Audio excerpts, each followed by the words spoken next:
안녕하세요. 저는 인천에 살고 있는 30대입니다. 늘 채널에 올라오는 사연들을 귀로 들으며 집안일도 하고 스트레스도 풀고 그렇게 살고 있거든요. 저희 남편은 쓸데없는 걸 뭐하러 보냐고 하지만 남편보다 훨씬 쓸모가 있는걸요. 그렇게 즐겨보던 채널에 제 사연을 올릴 줄은 꿈에도 생각하지 못했지만 이렇게 된 이상 적나라하게 올려서 알아보는 사람이 많았으면 합니다.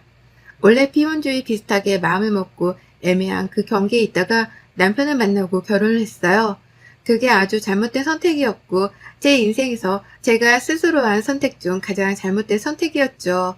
남편과는 지인 소개로 만나게 되었는데 첫 만남부터 만나는 데는 불편함 없이 이 사람과 만날 수 있었습니다. 늘 무슨 일이 있어도 제가 우선인 사람이라서 전 그게 좋더라고요. 남편은 저희가 나이도 있고 만난 지 1년도 넘었으니 이제 슬슬 결혼을 하자는 말을 꺼냈었지만 전 이때까지만 해도 결혼에 대한 고민이 컸던 사람이라서 많은 생각이 들었죠. 이 솔직한 속내를 연애 초반에 털어놓은 적이 있는데 제 말을 제대로 들어주지 않는 건지 남편은 똑같은 얘기를 계속 반복하게 했습니다. 남편은 결국 마음이 상한 건지 제 솔직한 속내가 궁금했던 건지 하루는 나를 잡고 작정한 듯 물어보더라고요. 부담 없이 솔직하게 말해줬으면 좋겠어. 결혼이 부담스러운 거야? 아니면 나랑 결혼하는 게 부담스러운 거야? 미안해. 그런 생각까지 하게 만들어서. 근데 나는 그냥 결혼 자체가 부담스러운 거지 당신이라서 싫고 좋고 막 그런 개념이 아니야. 그런 이유라면 괜찮아. 기다릴 거고 우린 결혼할 거야. 누구보다 행복하게 살 자신 있고 난 너 아니면 결혼 못할 것 같다. 남편은 제가 혹시 본인과의 결혼이 석연치 않아서 그런 건지가 헷갈렸나 봐요. 그래서 제게 솔직히 말해달라고 물어봤었고 그 물음에 솔직하게 말을 했죠. 저를 기다려준 남편은 특별한 걸 한 거 없고 정말 늘 그 자리에서 저를 기다려줬습니다. 그렇게 연애를 더 하다 보니 어느덧 3년차가 되었고 저도 확신이란 게 생기더라고요. 정말 이 사람이라면 믿고 결혼하지 않을 이유가 없겠다 싶어서 결혼을 선택하게 되었죠. 결혼을 겨우 결심하고서야 남편네 가족에 대한 얘기들을 들어보기도 하고 얼굴도 트면서 친해지기도 했습니다. 그전에도 대충 알았지만 깊숙하게는 몰랐거든요. 남편에게는 저보다 3살 어린 여동생이 있었는데 어려서부터 늘 사고뭉치였다고 하죠. 그런데 커서는 속도위반까지 해서 결혼해버렸고 시모는 차라리 저렇게라도 시집가서 지 가정 꾸리고 정신 챙기고 사는 게 100번 1000번 옳은 선택이라면서 더 힘들게 하지 않고 시집가줘서 홀가분하다고 했답니다. 오죽 힘들게 했으면 저런 말이 나올까 싶었어요. 신우는 보여지는 이미지를 굉장히 중요시하는 사람이었고 타인의 시선을 신경 많이 쓰는 사람이었습니다. 그렇다 보니 늘 머리부터 발끝까지 본인은 다 갖춰져 있어야 하는 거죠. 물론 명품으로 말이에요. 본인이 여유가 되고 능력이 있어서 명품으로 치장하고 산다면야 뭐가 문제겠습니까? 그런데 신우는 일하는 것도 별로 흥미를 못 느꼈고 돈 쓰는 것만 1등이었으니 문제였습니다. 본인 수준이 있는데 그걸 무시한 채 펑펑 돈만 그렇게 쓰니 쌓이는 건 빚이죠. 하루가 멀다 하고 남편과 시모가 수습하기 바빴다고 합니다. 그걸 이제 시집에 갔으니 본인 남편이 감당하고 있는 상황인데 얘까지는 애엄마가 애를 보는 게 우선이 아니라 명품관 가서 신상이 있는지 마음에 드는 게 있는지를 보는 게 우선이었어요.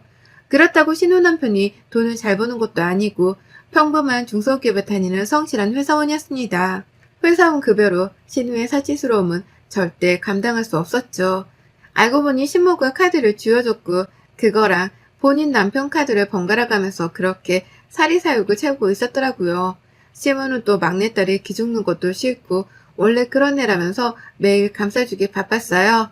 애 낳고 육아 스트레스가 심해서 더 그런다면서 말이죠. 저희 부모님이었다면 등짝 스매싱을 날렸을 건데 말입니다. 30대의 나이에 애도 있는 사람이 본인 엄마에게 손까지 벌려가면서 저러고 있는 모습이 참 한심해 보였고 신우와는 굳이 깊은 관계를 맺지 않으려고 했죠. 그런데 저희가 결혼하고 신우를 마주치지 않으려고 해도 그럴 수가 없었어요. 신우는 오만참견을 다하는 성격으로 여기저기 돌아다니면서 남의 얘기를 시시콜콜하게 하는 걸 또 그렇게 좋아했습니다. 너무너무 열받는 건 저랑 대화하는 방식이었어요. 사람 약 올리는 것도 아니고 살살 비꼬면서 이래도 기분 안 상할 거야? 마치 저를 테스트라도 하듯 너무 열받게 했습니다. 실제로 신우 머리채를 잡을 뻔한 적이 한두 번이 아니었지만 이를 악물고 꾹 참고 귀 닫고 그렇게 무시하는 쪽을 택했어요. 저도 그렇고 남편도 그렇고 검소한 편까지는 아니지만 그래도 모을 돈은 모으면서 쓰고 잘 살거든요. 그런데 신우 눈에는 제가 짠순이로 보였나 봐요. 그렇게 보일 만한 사건들이 있긴 했습니다. 하루는 결혼하고 얼마 안 지났을 때 어쩌다 신우랑 단둘이 만나서 시모 생신 선물을 살 겸 만난 적이 있어요. 그냥 따로따로 사려고 했는데 갑자기 전화 와서 신우가 근처라며 보자는 탓에 거절도 제대로 못하고 만났죠. 만나자마자 대뜸 명품관으로 가더니 시모 첫 생신인데 돈은 꽤 쓰실 생각하고 오신 거죠? 예, 이어서 설마 명품관이랑 안 친하냐며 저더러 처음 온 뒤내지 말고 그냥 조용히 있으라는 겁니다. 어이가 없었지만 대체 어떤 모습으로 쇼핑을 하는지 지켜봤더니 명품관에 계신 직원분들을 마치 본인 아랫사람을 대하기라도 하듯 말도 짧아지고 걸음걸이의 표정 말투까지 다 변하더라고요. 그 모습을 지켜보는데 얼마나 웃겼는지 모릅니다. 저기 이거 보여줘봐. 나한테 어울리려나? 저번에 산 거랑 너무 비슷한가? 어때? 색감이 나랑 맞아? 아, 네. 잘 어울리는데요.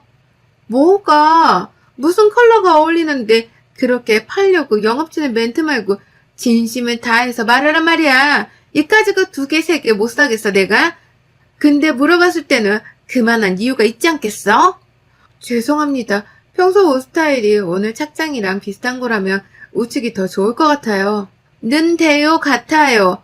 왜 이렇게 대답해? 확신이 없어? 초짜야, 뭐야. 아, 짜증나. 안 사. 나가요, 언니. 명품이면 뭐해? 일하는 것들을 아무거나 데려다 놓으면 이 꼴이 나는 거지. 안 그래요, 언니? 아가씨, 지금 뭐 하는 거예요? 저분들이 뭘 했다고 직원들한테 반말하고 막대하고 너무 충격적이네. 내가 명품을 사는 값에 저것들 월급도 포함되는 건데 이 정도도 못하나? 언니처럼 그러고 있으면 무시당하기 딱이니까 그냥 저처럼이나 해요. 그리고 어머님 생신 선물 사러 왔는데 왜 본인 거 봐요? 저 지금 쇼핑할 만큼 시간 여유 없는데. 아, 새언니. 명품을 보고 그냥 지나치는 여자가 대체 어딨어요? 가만 보면 언니는 맨날 보세만 들고 다니는 게 명품 가방 하나 없어요? 설마? 그래서 여기 오면 멀미나고 막 그래요? 아가씨, 그냥 각자 알아서 사는 게 좋겠네요. 쇼핑을 하든 뭘 하든 전 제가 알아서 사고 갈 테니까 여기서 찢어져요. 신우는 제가 명품관 직원에게 행동하는 걸 지적하자 원래 그렇게 하는 건데 그걸 모르냐며 촌티난다고 오히려 제게 충고를 해줬죠. 이날뿐 아니라 평소에 저는 패디 네일아트를 즐겨 하진 않고 여름에만 하는 편이에요. 여름이야 뭐 발가락도 다 내놓고 다니고 하니까 의미가 있다고 생각하거든요. 그런데 그런 저를 보고 다른 계절에는 안 하는 이유가 돈 때문 아니겠냐고 하더군요. 심지어는 화려한 걸 별로 좋아하지 않아서 늘 단조로운 컬러로 하는 편인데 그게 제일 싸니까 그렇게 하는 거 아니겠냐고 지적을 하며 그렇게 한 푼 두 푼 아낀다고 건물 사겠냐며 그게 바로 짠순이라고 했죠. 그날부터 제가 뭐만 하면 짠순이라고 손가락질을 했고 지네 오빠가 불쌍하다고 하더군요. 신우와 제가 아무래도 정반대 성향이라서 그런 건지 안 맞기도 했지만 신우가 저를 잡아먹고 이겨먹으려고 하는 게 보여서 너무 짜증이 났습니다. 그러던 중 사건 하나가 터지게 되었죠. 여느 때처럼 너무너무 얄미웠던 신우가 굳이 저희 집에 애를 데리고 온다는 겁니다. 제가 쉬는 날인 걸 또 어떻게 알았는지 말이죠. 줄 것도 있다는 핑계로 온다는데 말릴 수도 없었고 뒤에 약속이 있다는 거짓말로 빨리 왔다 가라는 느낌의 신호를 보냈습니다. 아우 힘들게 왔어요 언니. 진짜 귀찮은데. 고생했어요 소윤이까지 데리고. 당연하죠. 얘 데리고 나오는 게 어디 쉽나? 시원한 물 좀 줘요. 얼음도 같이. 목 다 죽는 줄 알았거든요. 근데 줄 건 뭐고 갑자기 왜 여기까지 왔어요? 오자마자? 천천히 좀 해요. 가만 보면 새언니 나 싫어하는 거 너무 티네. 그렇게 포커페이스가 안 되면 어째요. 상대한테 다 티나서. 저는 걱정 말고 말해줘요. 이거 우리 시댁에서 보내준 건데 들기름이랑 좀 가지고 왔어요. 양이 워낙 많아야지. 우리 시모는 내가 그렇게 적당히 좀 보내라고 해도 꼭 이렇게 보내더라고요. 아, 고마워요. 잘 먹을게요. 근데 서윤이까지 데리고 오긴 너무 힘드니까 앞으로는 저희한테 말을 해요. 가질러 가전 할게요. 그리고 오빠한테 고맙다고 전해줘요. 덕분에 이번 달 카드값도 싹 해결하고 빚도 청산하고 속이 그냥 빵 뚫렸거든요. 신우 얘기 들은 말은 너무 충격이었고 결국 저 말을 해서 제 속을 뒤집고 싶어 온 거였습니다. 대충 들어보니 3천만 원이나 해줬다는데 남편이 지금 3천만 원이나 해줄 현금이 없거든요. 열이 받아서 미칠 것 같았지만 결국 신우의 저런 수작에 노란하고 싶지 않아서 표정 관리를 하며 말했습니다. 아가씨 근데 애도 있고 나이가 내일 모레 40대인데 아직도 엄마 카드 쓰고 오빠가 빚 갚아주고 이러면 자존심 상하지 않아요? 오히려 부모님께 용돈을 드려야 할 나이 아닌가? 뭐요? 나도 다 생각이 있어요. 지금이야 서윤이가 어려서 어쩔 수 없지만 제가 사회에 나가봐요. 그럼 돈 버는 건 일도 아닌데 뭐 그때 효도에도 늦지 않고 가족이니까 서로 어려울 때 돕는 거지. 이해가 안 가서요. 제 주변 어디에도 얘까지 있는 상태로 엄마 카드로 쇼핑하는 사람은 없거든요. 근데 뭐 아가씨는 그럴 수 있다는 거니까 그렇다고 치죠 뭐. 오히려 신우를 부들부들 열받게 만들고 약속이 있어서 준비해야 하니 이만 가달라고 했습니다. 한마디로 신우는 저 얘기를 듣고 제가 극대노할 걸 눈으로 직접 보려고 굳이 얘까지 데리고 왔으나 제가 열받지 않고 오히려 본인을 열받게 해서 돌려보냈으니 이를 악물고 간 거예요. 이후에도 또 뭘로 사람을 괴롭힐까 싶었지만 신경 쓰지 않았습니다. 침착함을 유지하고 남편이 퇴근해서 올 때까지 기다렸고 왔길래 물어봤네요. 3천만 원이 어디서 났니? 무슨 3천만 원? 뭐 혹시 영지랑 얘기한 거야? 내 질문은 그게 아니잖아. 3천만 원이 대체 어디서 났길래 아가씨한테 그 돈을 다 해준 건데 그렇게 돈이 많았으면 말 좀 해주지. 나도 좀 흥청망청 살아보게. 그게 뭐 있는 거 조금이랑 대출받아서 해줬어. 애 키우면서 빚독촉 받고 이러니까 너무 힘들어해서. 힘들어하면 정신 차리게 해주는 게 가족이고 오빠가 할 일이지. 정신 못 차리는 동생한테 매번 돈으로 해결해주는 게 가족이고 오빠니? 그럼 물어보자. 언제까지 그 해결을 당신이 해줄 수 있는데 이제 아가씨 나이가 몇이야. 거기다 본인 남편도 있고 애도 있어. 알았어 살게 냅두라고 해줄 만큼 해줬잖아. 딱 경고하는데 이 시간 이후로 아가씨한테 단돈 100원이라도 해주면 가만 안 둘 거야. 그리고 이런 돈 문제는 무조건 나랑 상의해. 알겠어. 정말 미안해. 알아서 갚고 빚이 생겼다고 용돈이 늘어나거나 그런 거 바라지 마. 살기 힘들면 돈이 없으면 당신이 저지른 일에 대한 책임이다 생각하고 알바해.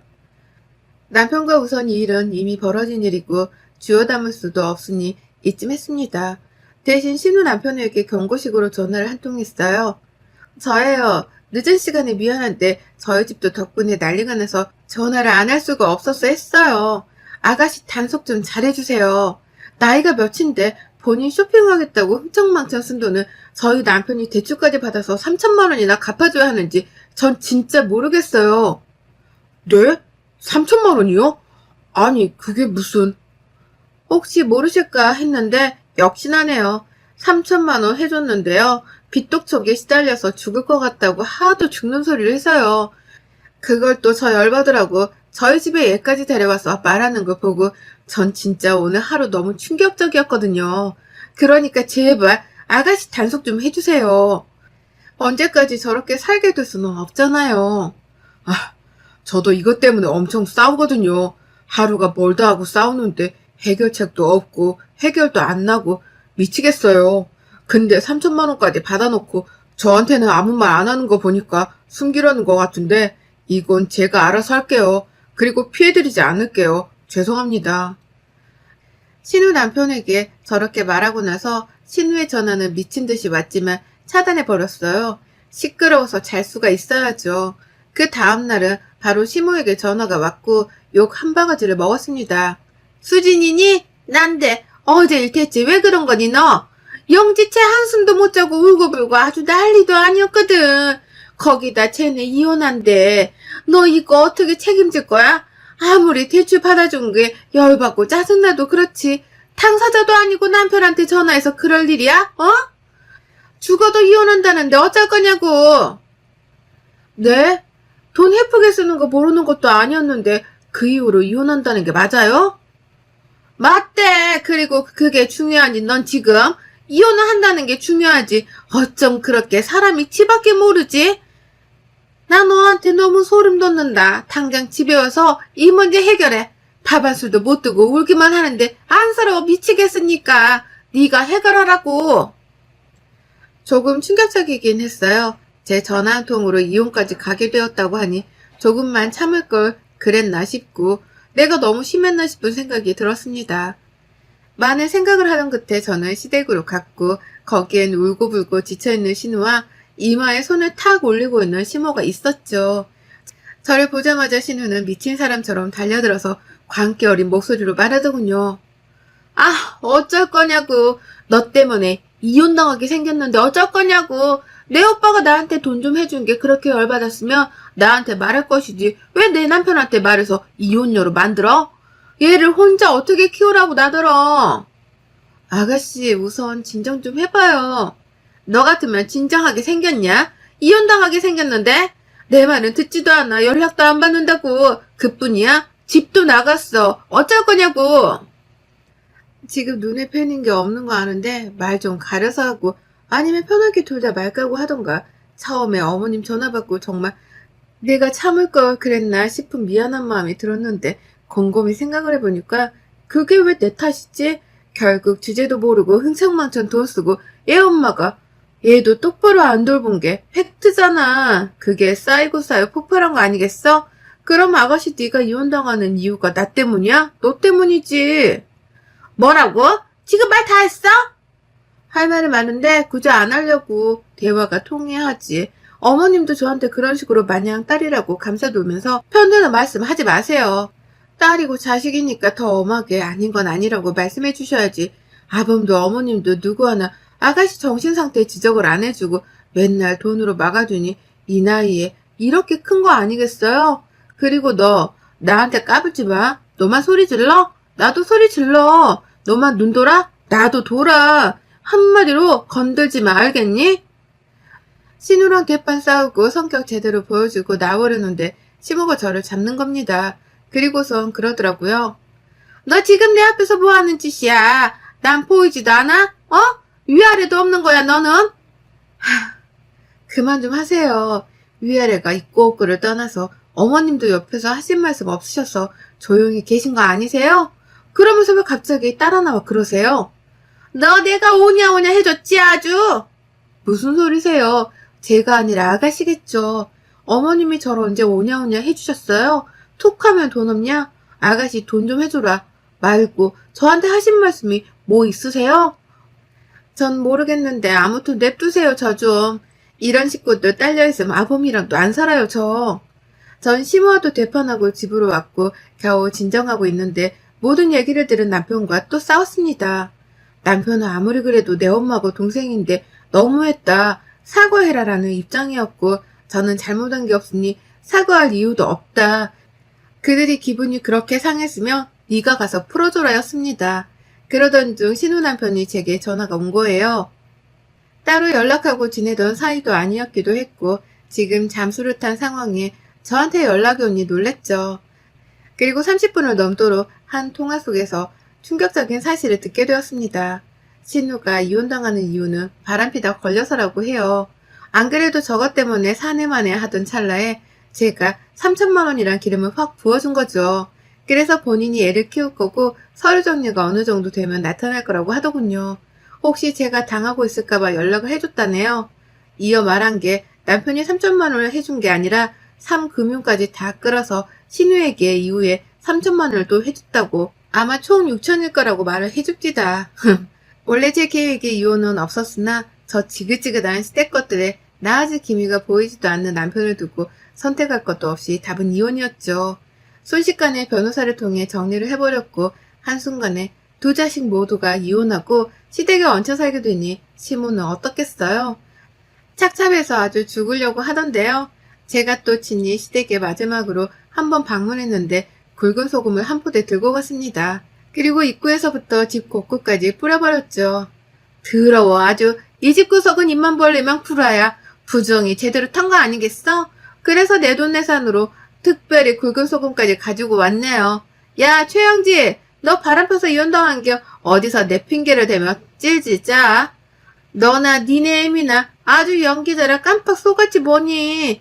그리고 영수야, 너는 그냥 네 동생 영지랑 네 애미나 잘 모시면서 목이 핏발리듯 그렇게 살아라. 그게 네 팔짱가 봐. 그치? 어머님은 좋으시겠어요. 자식 새끼들이 한 번에 이혼하고 돌아왔으니 그렇게 품에 끼고 사세요, 평생. 야, 너 말 다 했어, 진짜? 내가 바람을 피든 뭐라도 네가 무슨 상관이야? 상관없어. 근데 왜 구라쳤어? 솔직히 말하지 그랬어? 이야, 능력도 없는 게 명품만 사질 않나? 지 애미카드에 오빠는 대출까지 받게 해? 너 진짜 난년이다, 그치? 정 그렇게 시댁 곳곳에 소금을 바가지까지 들고 가서 막 부어줬고 저것들이 시끄럽게 입 열면 얼굴에도 뿌려줬어요. 퇴퇴하며 내뱉는 모습을 보니 웃겨 죽겠던데요. 여러분의 생각은 댓글로 남겨주세요. 오늘도 시청해주셔서 정말 감사합니다.